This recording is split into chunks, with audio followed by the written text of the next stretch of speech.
Yani bu kadar şeye... Dün sen beni aradın, sonra ben seni aradım.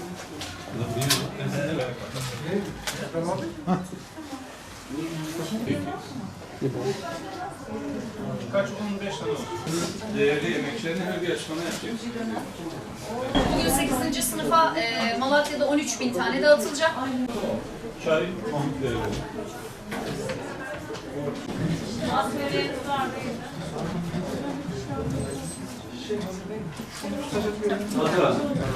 Müsaade edin.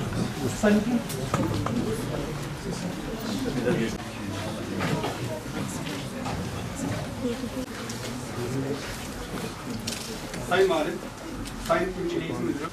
Bugün önemli bir günde bir aradayız. Milli Eğitim Bakanlığımız LGS ve YKS kapsamında Türkiye genelinde 23 milyon 500 bin öğrenciye ücretsiz dağıtılacak kaynak kitap basımı gerçekleştirmiştir.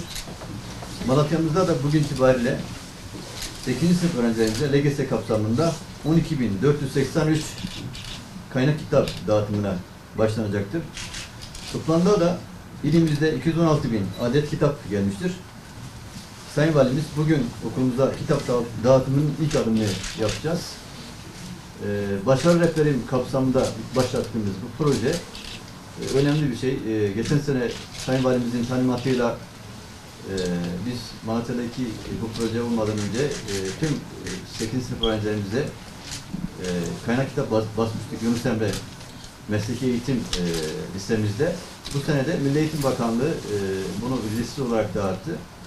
Bizim Başarı Rehberim projemize önemli bir katkısı olan bir yayındı bu YKS kitapları. Her zaman yanımızda olan, eğitimle ilgili bizleri önemli anlamda yönlendiren, destekleyen Sayın Valimize çok teşekkür ediyorum. Elimizde toplamda 216 bin kaynak kitap dağıtımını gerçekleştiriyoruz. Bu 2. sınıftan 12. sınıfa kadar tüm sınıflarımızdaki öğrencilerimizi kapsamakta. Kaynak kitap dağıtımının amacı öğrencilerimizin ders kitabı dışında hem sınavlara hazırlık hem de derslerinde olan gelişimini hızlandırmak için Milli Eğitim Bakanlığımızın uygulamaya koyduğu bir proje. Çünkü okullarımıza devam eden öğrencilerimizin tamamının derslerine destek sağlayacak kaynak kitapları edinmede mali gücü yok ailelerinin. Dolayısıyla bu çok önemli bir açığı kapatmış olacak. Diğer taraftan biz Başarı Rehberim Projesi kapsamında Milli Eğitim Müdürümüzün de ifade ettiği gibi öğrencilerimizin hem LGS hem YKS sınavlarına hazırlanması için geçen yıl bir çalışma başlatmıştık. O kapsamda da öğrencilerimize binlerce kitabı dağıtmıştık ve bunun semeresinde sınavlardaki başarımızın artmasını da gördük. İnşallah bu kaynak kitapların dağıtımıyla birlikte çocuklarımız hem sınavlara daha iyi hazırlanma anlamında hem de derslerini daha iyi anlama manasında güzel gelişme kaydetme imkanına sahip olacaklar. Şimdiden dağıtacağımız kitaplar öğrencilerimize hayırlı uğurlu olsun diyorum.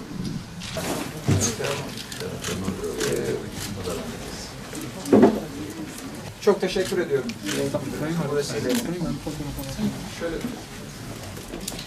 Tamam, çocuklara verelim.